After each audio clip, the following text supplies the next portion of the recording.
Stop seeking and start shining.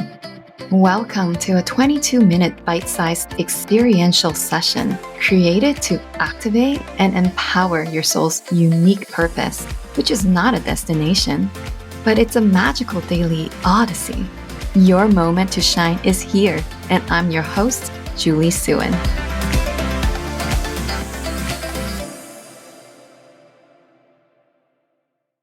Aloha. Welcome to the first episode of the series, Shine, 22-minute soul purpose activations. I welcome you and I honor your presence. Thank you so much for being here. I'll be starting off every episode with a very simple affirmation. This practice serves as a collective tuning fork to set up a unified field for our energies. Today, the affirmation that I want to start with is this: I am a living embodiment of my soul's purpose. Again, it's I am a living embodiment of my soul's purpose. For as long as I can remember, I knew I had a mission here on this planet in this incarnation. And it wasn't until the past couple of years or so I started to really get to know what my purpose is. Before then, I've always had this mental concept of what my purpose is, and it kind of just changes over time depending on what's happening in my life. And it's been an unfolding process. And now I have a deep knowing that my purpose is not something to be found. It just is who I am. For all of you who are awakening souls, and my assumption is if not all, probably 99% of you are who are listening to this show. And some of you might even consider yourself as starseeds, or you've connected to your cosmic lineage. I know there is a common defining characteristic amongst us, and it's this knowing that we all came here for some special purpose, and that is a purpose that we bring forth not just for ourselves, but for humanity, and some of us for the universe. And you've always sensed that this is something big. I know that many of us start our spiritual journeys looking for this one big thing. In this episode, I will share a personal experience with enrolling in a spiritual/business program that promised to launch my purpose or legacy work. And I'm sharing this experience with you because it's brought about some soul realizations on purpose that you may too perhaps find resonance, and perhaps this will offer some insights on your soul's journey on purpose. So it starts with Egypt. A little over 3 years ago, I made my first sacred pilgrimage to Egypt. Egypt, when you intend for it to be a sacred pilgrimage, it can be mind-blowing, literally. And that's what happened when I went there. It was very activating. The sacred sites, the pyramids, there are times when I saw light beings come out from the walls and speak with me in languages that I can't understand and in sacred geometries. This happened not just in temples, but even in the hotels we stayed in.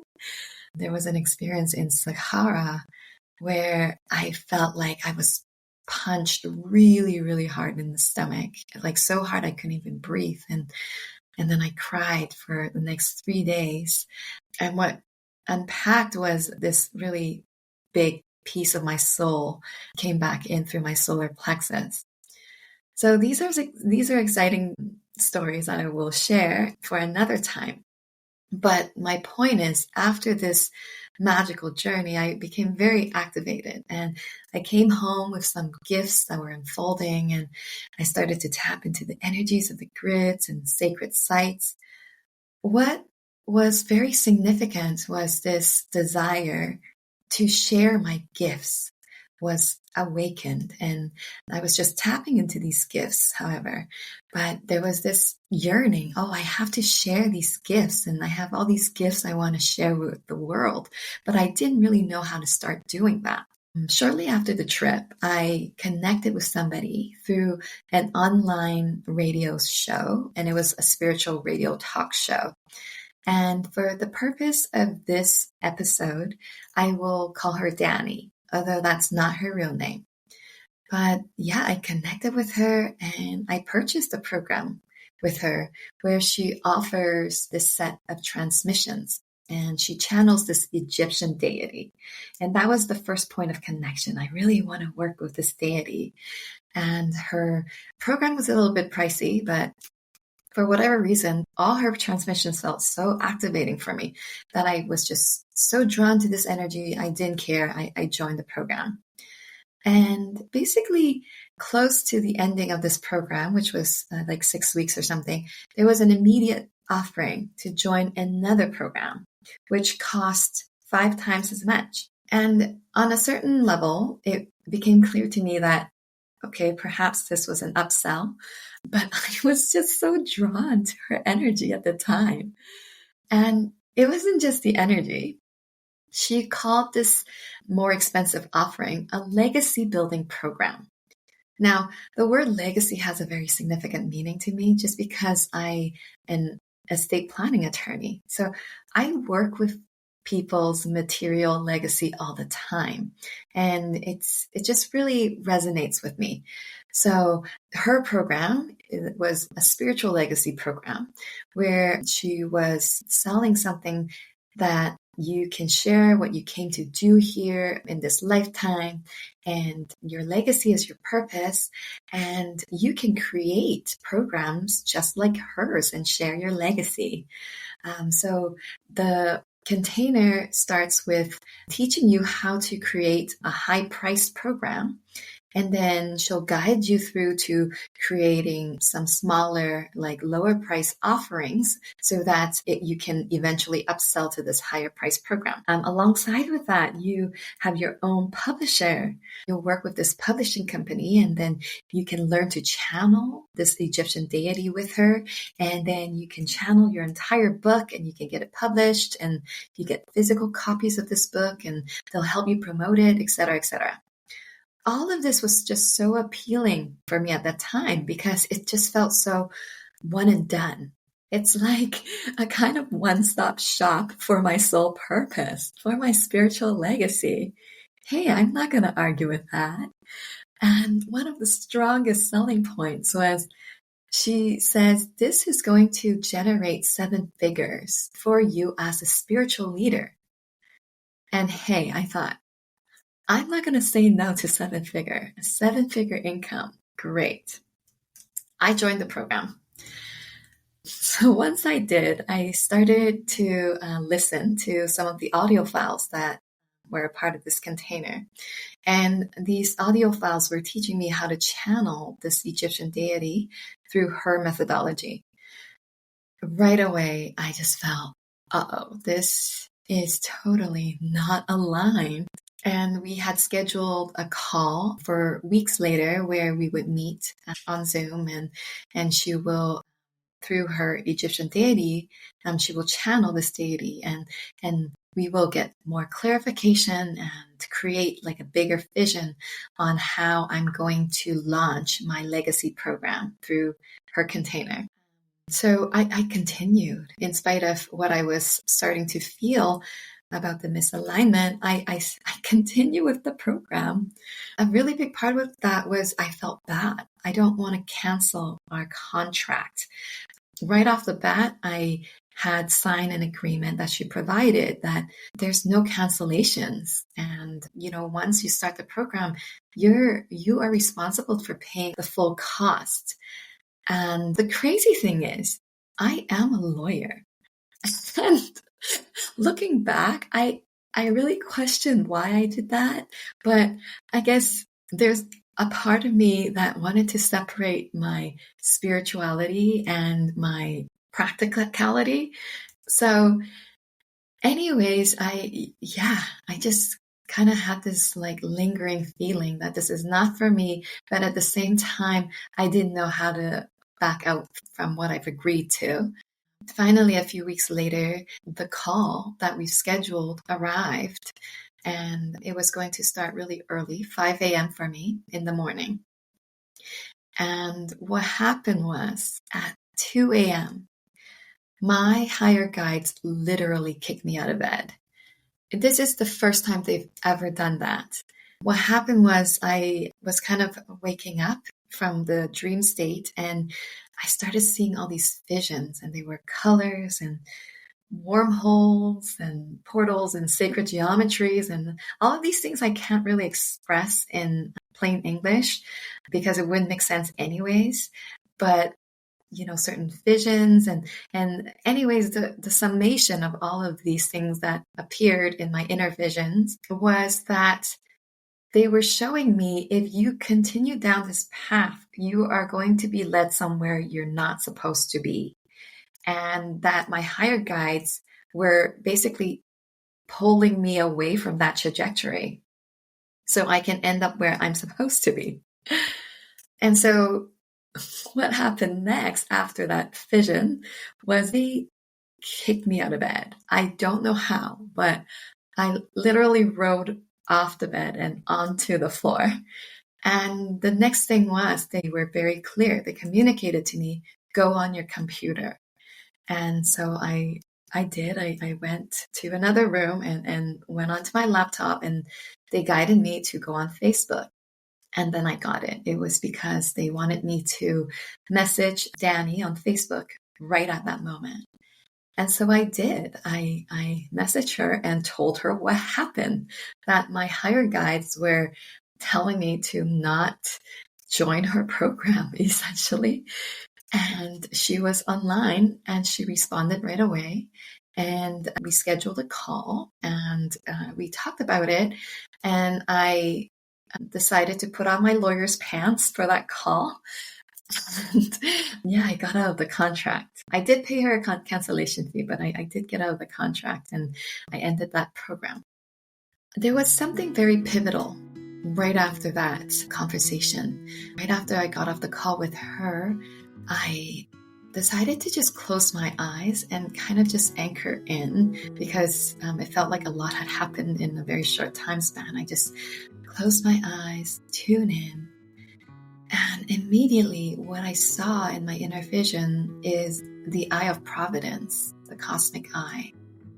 Very, very clearly it was there, and its presence was there so strongly I can feel it. Without going into any information or research or anything you've heard about the symbolism of this cosmic eye, I just want to focus on how I felt to apply to this experience. And what unpacked is that this cosmic eye was a reminder of a sacred remembering that there is a higher knowing, a higher perspective that is within us. And it's all-knowing, all-seeing. And sometimes when we do things according to our will, like our human will and our logical mind, kind of what I did here, like if I do A and then B will happen and then C will happen, we may not get to where we need to be. The cosmic eye reminded me that this is not how things work, that there is a mystery that is the undercurrent of our life, and life in and of itself is a mystery. That, to me, what divine will is. That our soul is always working with divinity because our soul is divinity in and of itself. And therefore our soul is to carry with it the divine will in everything that it does. What my own ego wanted to do may or may not be in alignment. And what I'm meant to create here as my soul's purpose, not my human believed purpose, is already within this divine template. that is overseen by this cosmic eye or a cosmic perspective. And it's already written. It's written in the stars. It's written in my DNA. So, yeah, I want to unpack this a little bit more with you in the remainder of this episode. So the first thing I want to say is anything on our soul level operates in this alignment with this mystery. And our soul purpose is not something that we can just have one and done. It doesn't fit into any kind of program, any kind of system. No matter how much you pay, no matter how much, the other person may be very spiritual that is providing this program, it just doesn't really unfold that way. Even if you attain a level of success or fulfillment of your soul purpose in these kinds of programs, you have to understand that it's not that the program is doing it for you. It's always been you.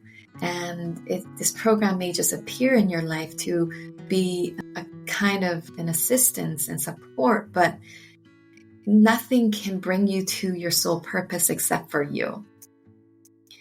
Our soul purpose is eternal in its unfolding because our soul doesn't die, right? Our soul is a consciousness that doesn't have a physical death. So knowing that is what brought me to the realization that our soul doesn't have the same definition of legacy as we do as humans.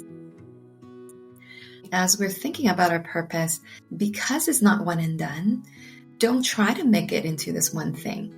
There's this misconception and distortion that there is a purpose that I have to accomplish and I have to accomplish in this life.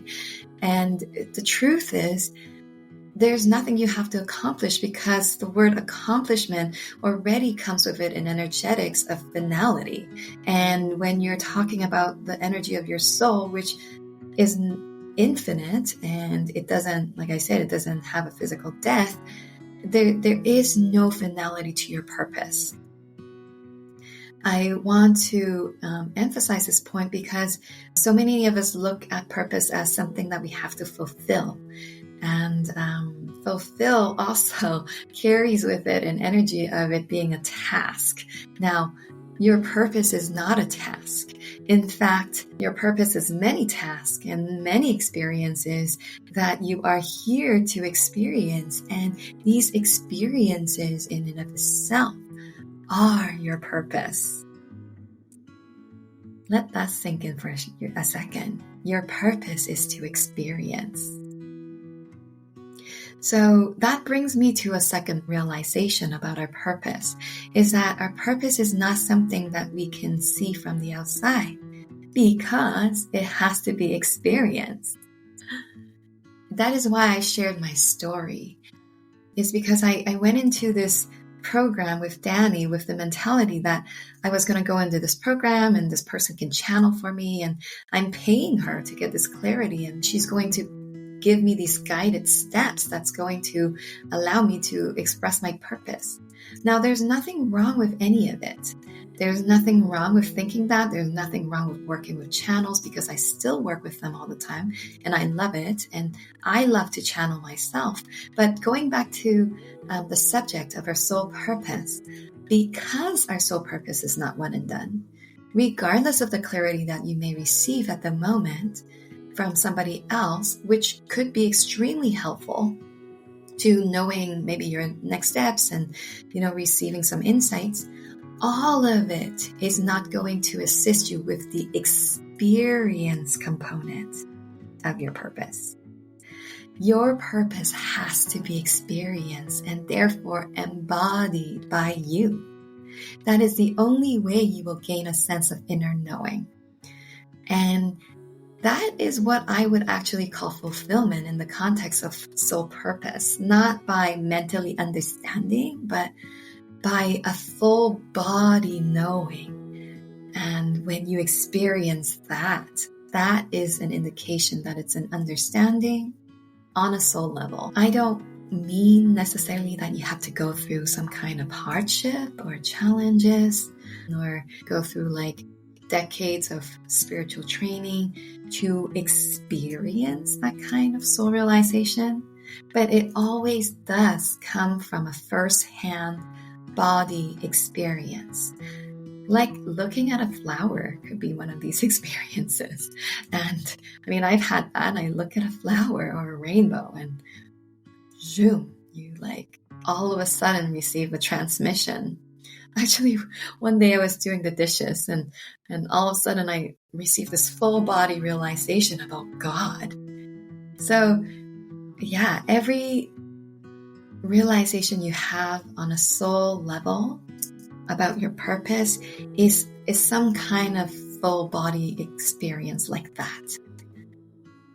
And finally, this point that I want to hone in on is about truly knowing your purpose. And other than experiencing it, it requires a form of creation. And we're always creating. You know, I have a 2-year-old son who reminds me of this all the time, every moment. He's always expressing this inherent instinct to be creative. And he always reminds me to create with innocence, because that's who we truly are. You know, when we're children, we already carry this sense of what creation is. And we're always creating and playing. You know, creating and playing are basically synonymous. And there's no steps, there's no systems, there's no programs, nor a monetary incentive. In our soul level creations, I want to remind us that nobody needs you to take on a specific role for them. Although you and I and all of us have a special mission here, but it's all in co-creation and coexistence.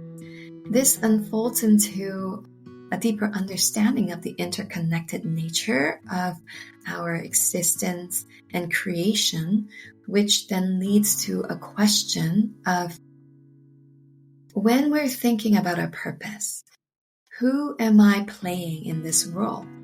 And what would that require others to be playing in their roles for this harmonious existence to unfold?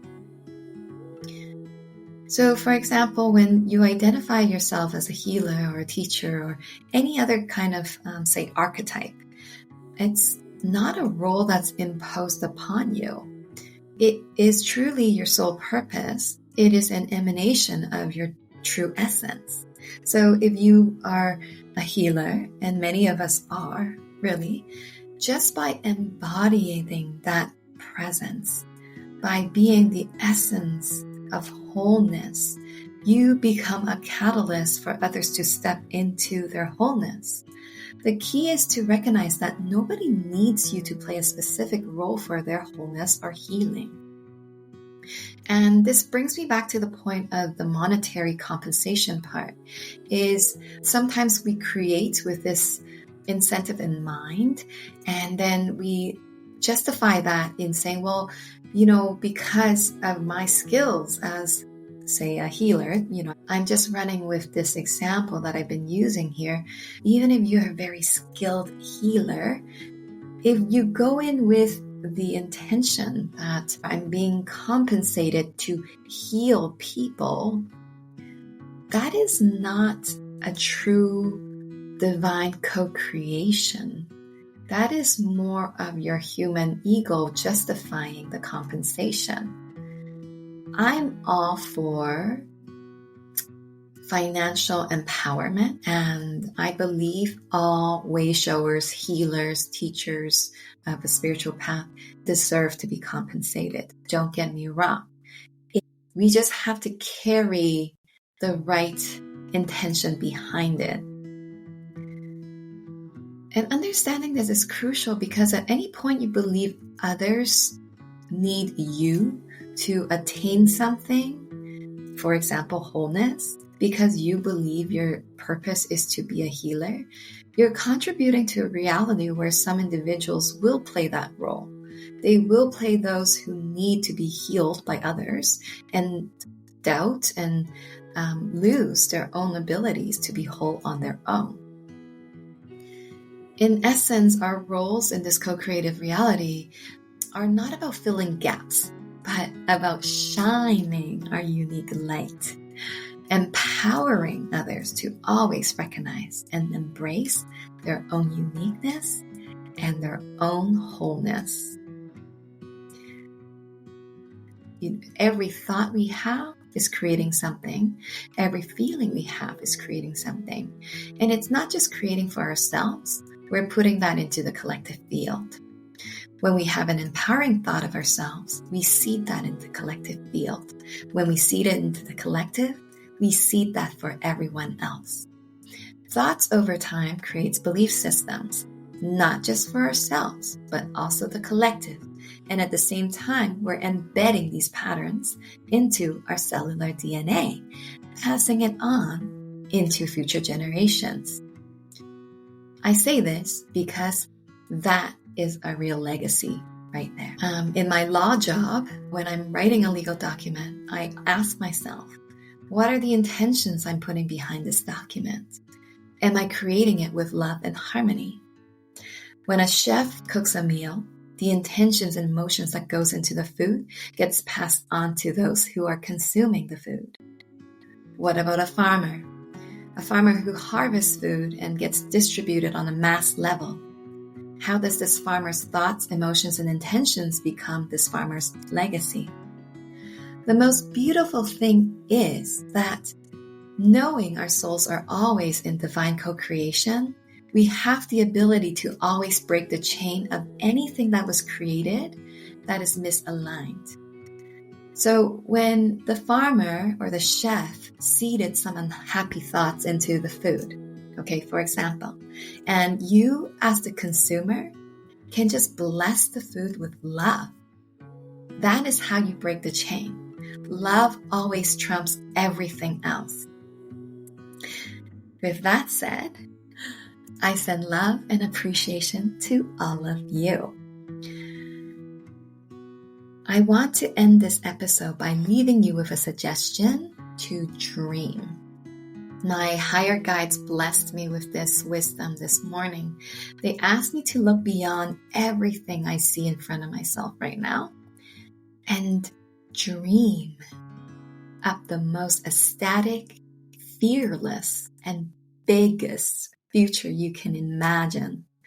What does that look like in a year? In 3 years? What about 10 years? As always, I would love to hear from you, my listeners, with any comments or suggestions.